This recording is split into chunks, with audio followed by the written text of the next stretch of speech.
여러분 안녕하십니까? 이번 시간은 첫 번째 시간으로 식품의 수분에 대해서 알아보는 시간을 갖도록 하겠습니다. 오늘 강의 드릴 핵심 내용은 식품기사의 필답형 시험 범위와 식품의 구성성분, 식품에서 수분의 작용과 수분 활성도, 등온 흡수 및 탈수 곡선에 대해서 알아보도록 하겠습니다. 식품기사 필답형 시험 범위는 크게 5개 과목으로 되어 있어요. 그래서 식품화학과, 식품위생 및 안전성, 그 다음에 식품의 가공 및 저장, 그 다음에 식품위생법, 식품공전이 되어 있고요.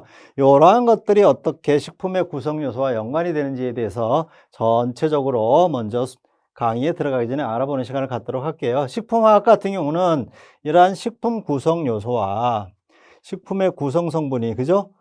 요런 거에 대한 이론인데요. 이러한 온도나 수분, 공기, 미생물 등에 의해서 식품이 어떻게 물리화학적으로 바뀌는지 요런 거를 알아보는 거예요. 그래서 최종적으로는 식품화학은 식품에 미치는 영향이 이러한 것이 식품에 어떻게 영향을 미치는지 알아보는 과목이 되는 거고요.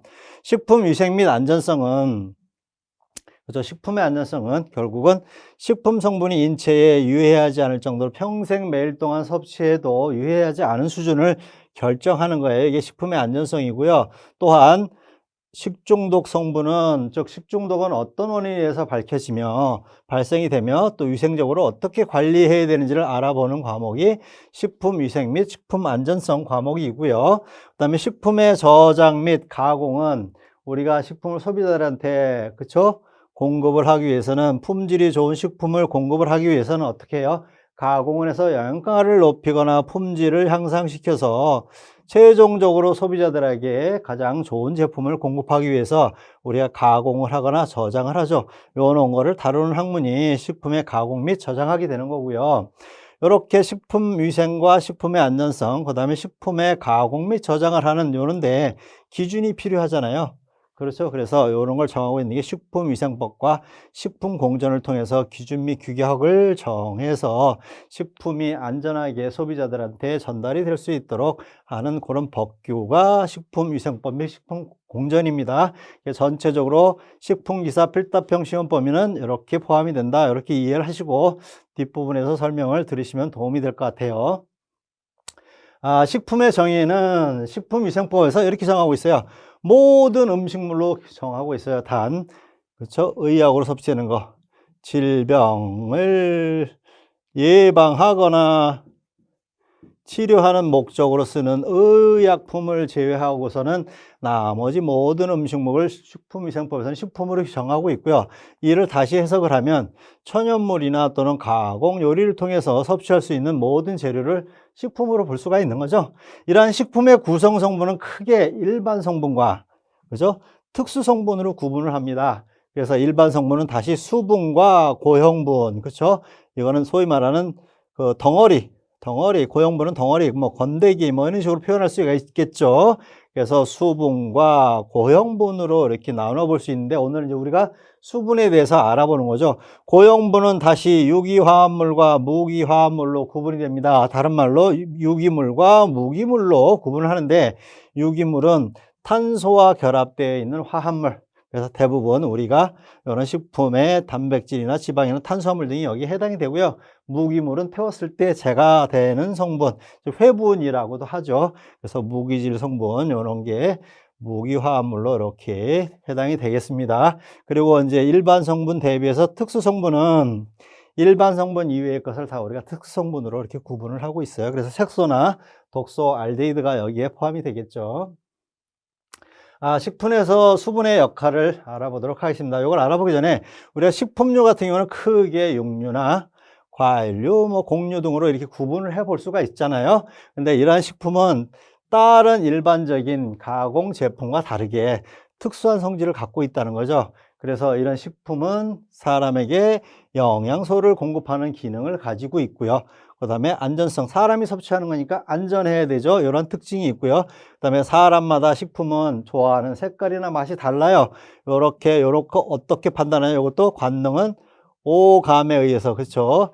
촉감이나 시각이나, 그렇죠? 후각 등을 통해서 판단을 해서 내가 좋아하는 걸 선택한다는 기호 및 관능적 특성이 있고요. 요 기능성이라는 것은 건강기능식품에서 주로 활용하는데, 그렇죠? 생리활성에 증진을 시키는 그러한 기능을 우리가 기능성 식품을 해서 건강기능식품이라고 하고요. 또한 식품은 지역별로 계절적으로 나는 지역도 있고 나는 계절도 있고 안 나는 계절도 있잖아요. 그래서 요거를 저장 및 가공을 통해서 또는 가공 및 저장을 통해서 다른 지역으로 공급하는 이런 전체적인 식품의 특수성이 있다. 그래서 이러한 식품의 총 전체적으로 봤을 때 3대 기능은 첫 번째 영양유지 기능, 기호 기능, 여기 기능성인 생리 활성 기능 요 세 가지를 우리가 식품의 3대 기능이라고 얘기를 하고 있습니다. 그리고 이러한 식품은 전체적으로 보면 5대 영양소로 이렇게 구성이 되어 있고요. 오늘 우리가 배우는 거, 그죠? 이렇게 수분에 대해서 배우잖아요. 그래서 육류 같은 경우는 수분이 대략 70에서 75% 정도. 과일류는 수분이 많죠. 그래서 80% 이상. 곡류는 수분량이 적기 때문에 우리가 저장성이 좋다고 알려져 있잖아요. 곡류는 수분량이 적기 때문에 이렇게 된다.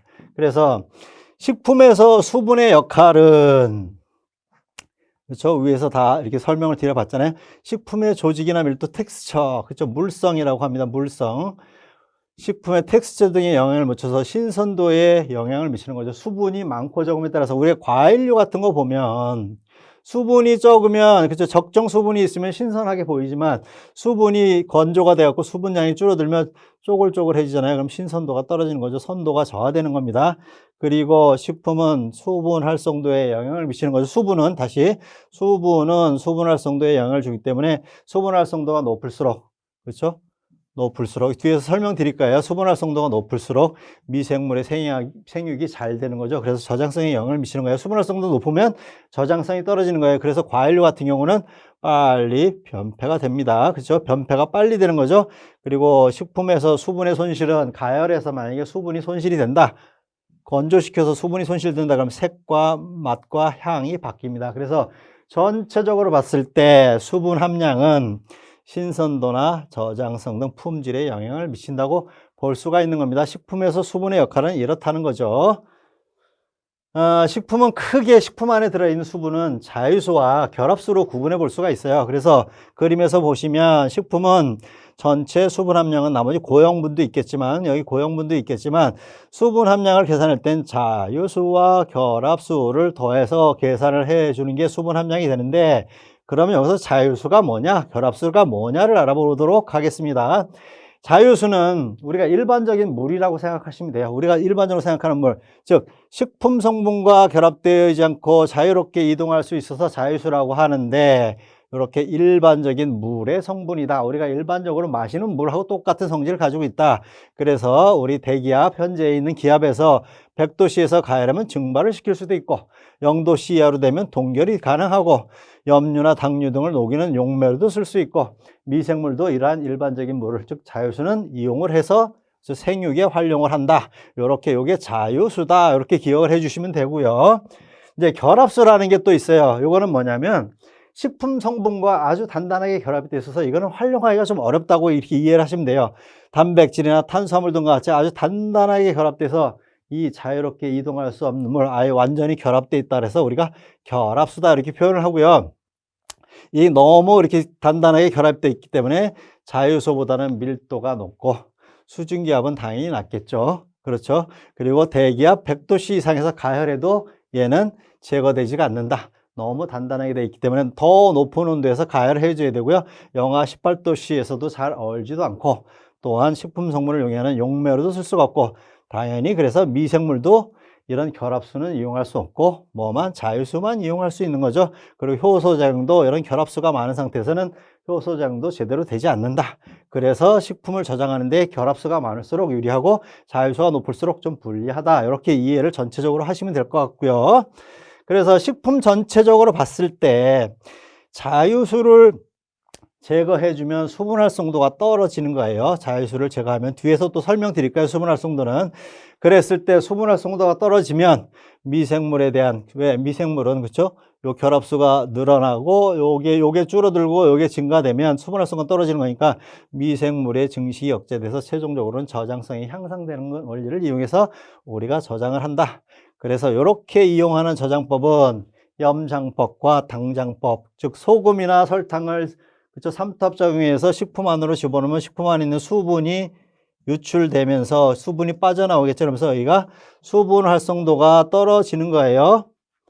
그리고 농축이나 건조는 가열시켜서 식품 안에 있는 수분을 증발시키면 여기 수분 활성도가 떨어지잖아요. 수분 활성도가 떨어집니다. 그리고 동결 저장법은 얘네들을 얼려갖고 이 활동을 제대로 못하도록 하는 방법에 의해서 수분 활성도가 낮아지도록 하는 방법.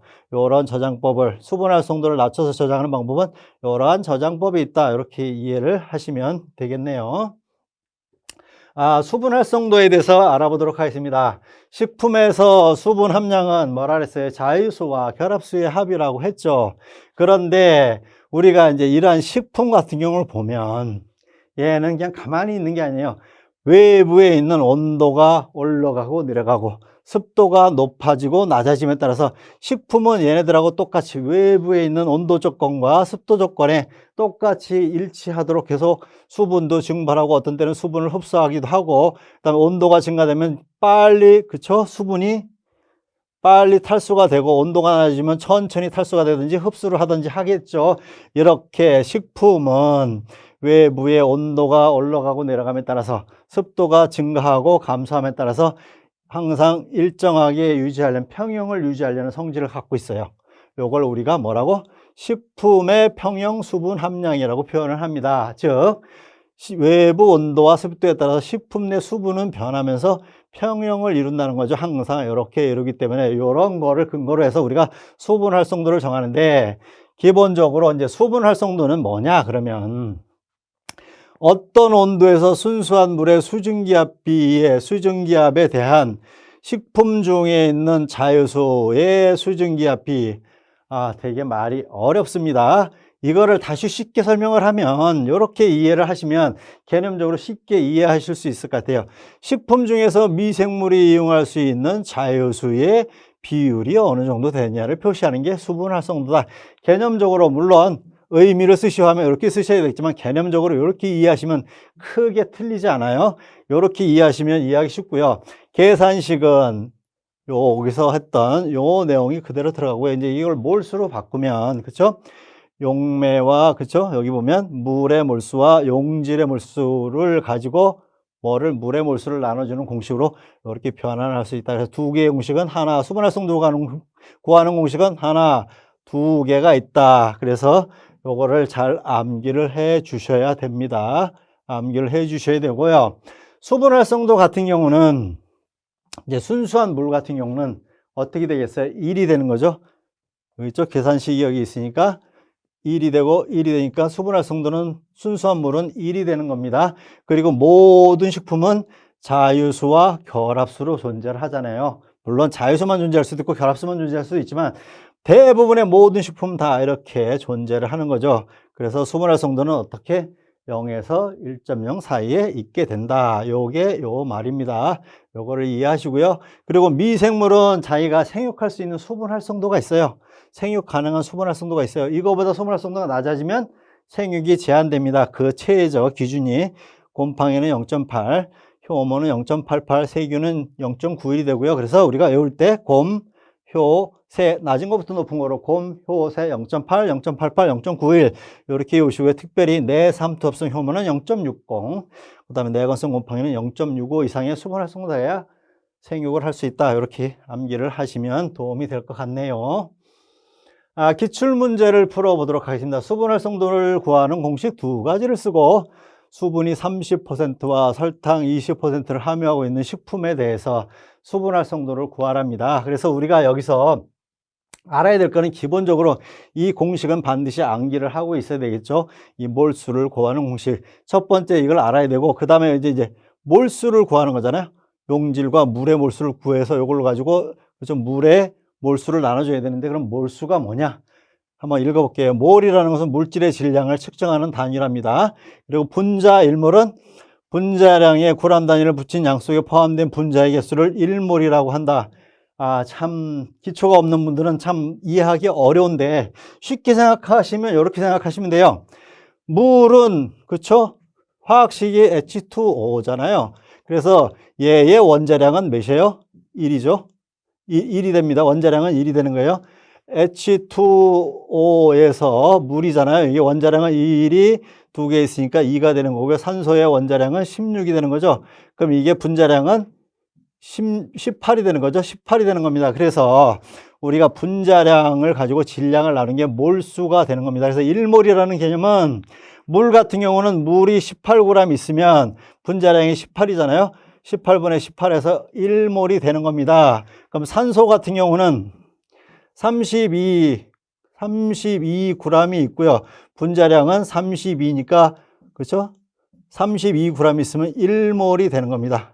0.5몰이 되려면 여기 16g으로, 그렇죠? 16g으로 다시 16g으로 떨어지면, 그렇죠? 32 나누기 16이니까 0.5몰이 되는 겁니다. 이렇게 계산하시면 돼요. 그래서 뭐 요거를 외워서 이렇게 하는 거는 되게 어려우니까 분자량을 가지고 이렇게 계산하면 몰수를 이렇게 계산한다. 질량을 가지고 분자량으로 나눠준다.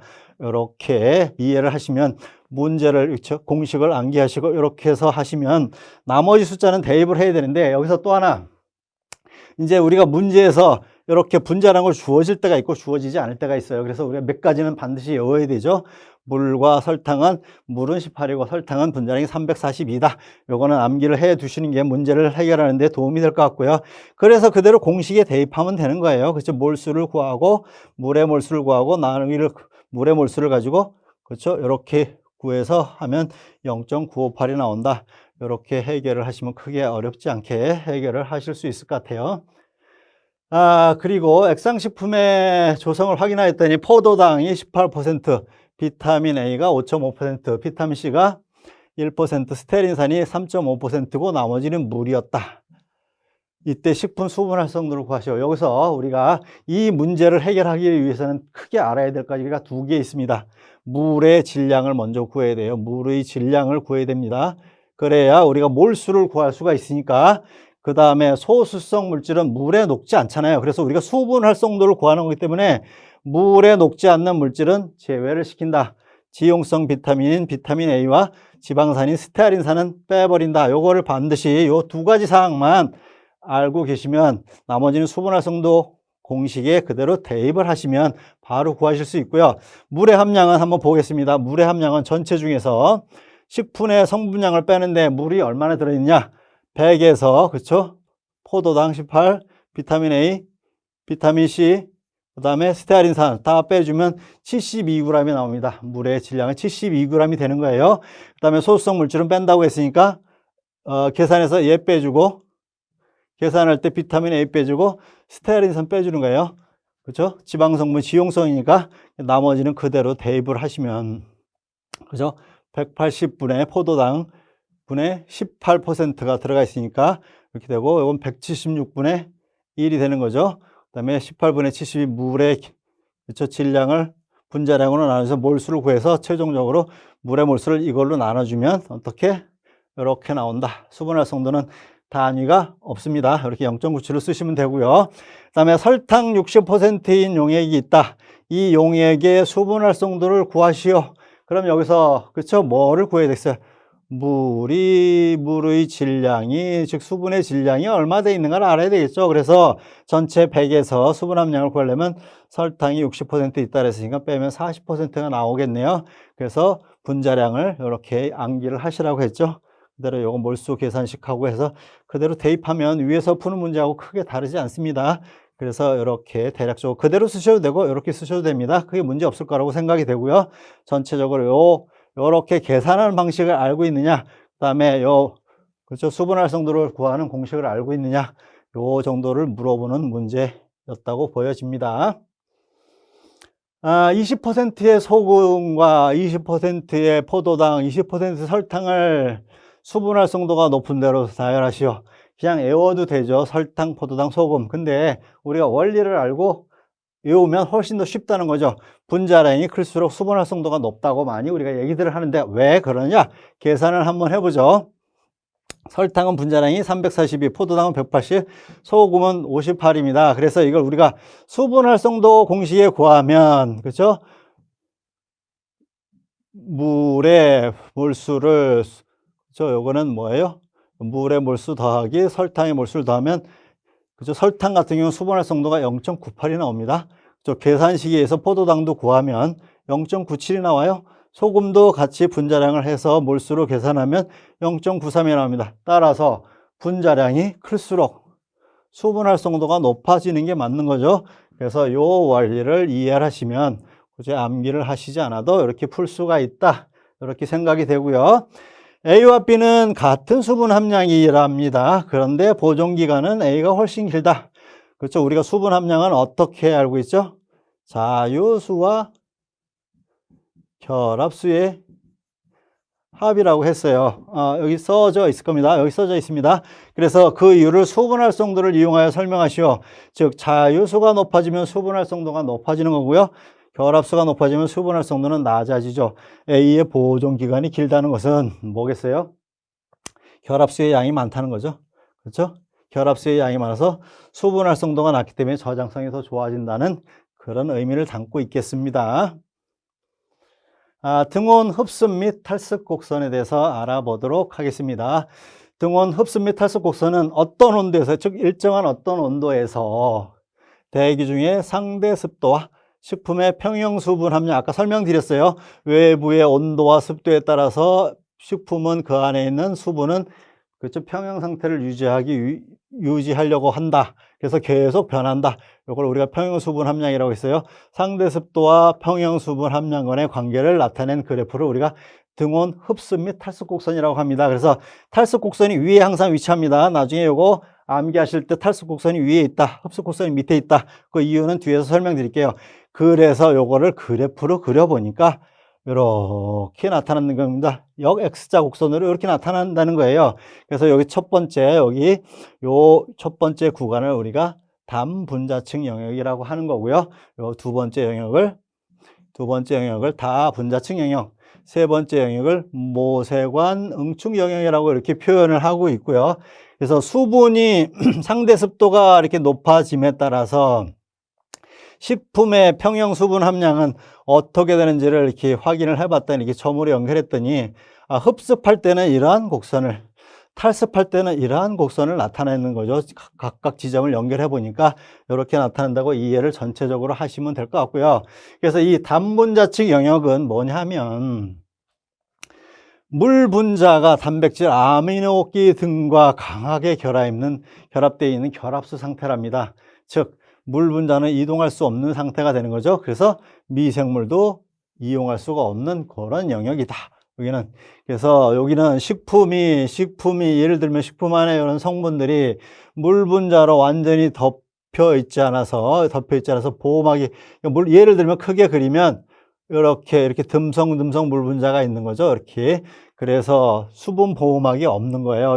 요런 영역에 들어가면, 습도가 낮은 상태에 들어가면 이렇게 된다는 겁니다. 그래서 식품과 공기가 접촉할 수 있잖아요. 식품과 공기가 접촉하면 어떤 성분이, 지방 성분이, 그렇죠, 공기와 접촉하면 산패가 일어나죠. 그렇죠? 지방의 산패를 유발하는 그런 영역이 될 수 있다. 이렇게 이해를 하시고요. 그다음에 이제 우리가 시험에 한번 나왔던 문제죠. 중간 수분 식품에 대해서 등온 흡습 및 탈습 곡선을 구하시오, 그리시오, 이런 게 나왔었죠. 그래서 우리가 여기서 알아야 될 거는, 대략 이 담분자층 영역은 수분 활성도가 0.3에서 0.4 정도로 알려져 있어요. 그리고 이제 여기 다분자층 영역 같은 경우는 수분 활성도가 대략 0.65에서 0.8 내지 뭐 0.85 정도까지, 여기는 0.9 이상 정도, 아니면 0.85 이상 정도가 되는 지역을 모세관 응축 영역이라고 하고, 여기는 다분자층 영역이라고 하는데, 우리가 중간 수분 식품은 수분 활성도가 0.6에서 0.75 정도니까 대략 이 정도 범위에 포함되는 그런 식품이겠죠. 그래서 이 중간 수분 식품은 수분 함량이 20에서 30% 정도 함유하고 있어요. 근데 건조식품은 어떻게 된다? 수분 함량이 15% 이하입니다. 그리고 대략 수분 활성도도 이거보다 많이 낮겠죠. 그다음에 우리가 일반적인 식품의 수분 함량은 대략 한 50% 정도로 보고, 수분 활성도는 대략 0.9 이상 정도로 보고 있습니다. 일반적인, 그렇죠, 식품의 수분 함량과 수분 활성도는 대략 이 정도로 되는데, 이 중간 수분 식품은, 그렇죠, 수분 함량이 이렇게 많이 떨어져 있습니다. 그래서 이 대표적인, 그렇죠, 중간 수분 식품의 대표적인 거는 영양갱이나 꽃감, 조미오징어 같은 경우는 수분 조절제를 집어넣는 거예요. 여기다 솔비톨 같은 당 성분이 들어있는 이런, 그렇죠, 수분 조절제를 집어넣고 이게 말랑말랑하게 돼요. 그래서 우리가 촉촉하긴 하지만 말랑말랑해서 바로 섭취를 할 수 있는 거죠. 그래서 이러한 중간 수분 식품의 특성은 이렇게 되고요. 그래서 등온, 흡수 및 탈수 곡선은 어떻게 됐어요? 이러한 전체적인 특성을 고려해 볼 때 대략 이렇게 낮은 상태에서 이렇게 올라가지 않나? 이렇게 되고요. 여기는 이제 나중에 수분이 많아지면 뭐가 곰팡이가 발생이 됩니다. 곰팡이는 어떤 수준에서 수분 활성도 고미호세죠. 0.8 정도 이상이 되면 곰팡이가 이렇게 생육을 할 수 있다고 알려져 있잖아요. 그래서 대략 이 정도 선에서 이렇게 그려질 것으로 이렇게 보여집니다. 다분자층 영역에 대해서 알아보도록 하겠습니다. 단분자층 영역 위에 물분자들이 더 많은 층으로 덮여 있는 상태. 쉽게 설명드리면 단분자층으로 이렇게 다 덮여 있는데 여기에 또 이렇게 덮여 있대요. 이렇게 덮여 있어서 외측에 있는 물 분자는 결합력이 약해서 액화되면서 자유도가 커지는 영역이고요. 물이 더 많죠. 그래서 대략 수분 활성도는 0.6에서 0.65 정도 수준. 식품 저장의 안정성이 가장 높은 영역이다. 단 지방의 산패는 증가가 된다. 왜? 물이 다 덮여져 있는데 왜 지방의 산패가 증가가 될까요?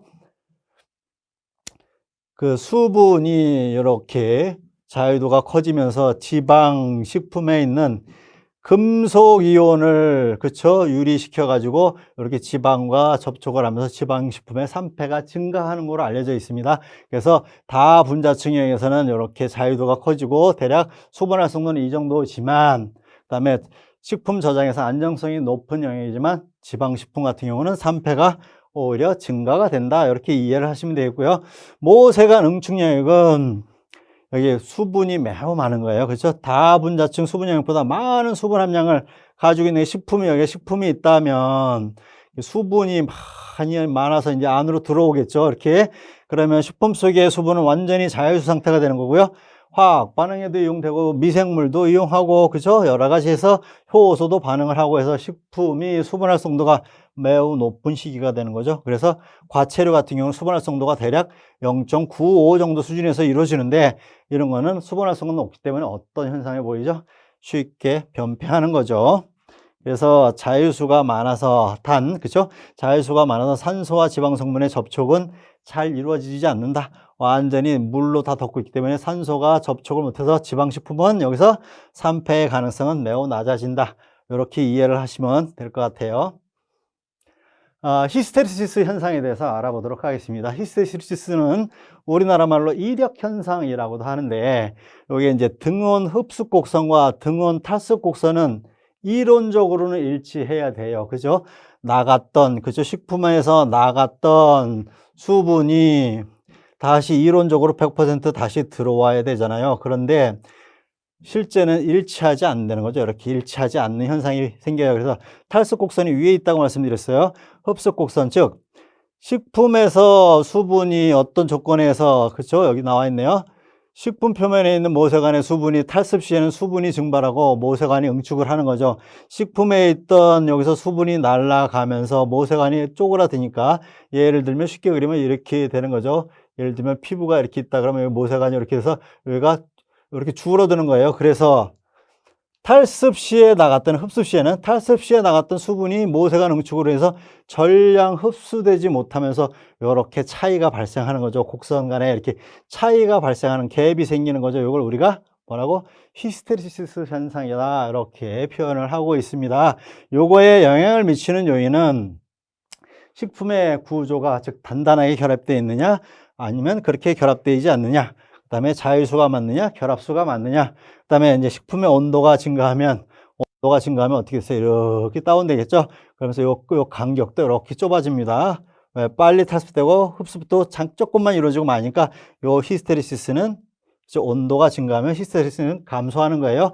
그 다음에 저장 기간이 장기화되면 히스테리시스가 증가한다고 했는데 왜 그러냐? 그렇죠. 탈습 시 나갔는데 흡습 시에는 길어지니까 이만큼밖에 흡습이 안 되는 거죠. 그래서 이 히스테리시스 간격은 넓어지는 거죠. 그래서 이런 의미를 담고 있습니다. 기출문제를 풀어보도록 할게요. 수분 흡착, 등원식 그래프에서, 즉 등원 흡수 및 탈속 곡선에서 고체 성분일 때 서로 다른 두 개의 제품을 한 곳에 넣고 밀봉 및 포장했을 때 수분 이동은 어떻게 되느냐? 이건 어떻게 보면 그쵸? 평형 수분 함량을 물어보는 문제가 되겠죠. 어떻게 이동되느냐? 즉 수분 활성도가 높은 좀 수분이 많은 제품에서 수분 활성도가 낮은 제품으로 수분이 이동하겠죠. 당연히. 그리고 아래의 가로에 알맞은 내용을 보기에서 골라 쓰시오.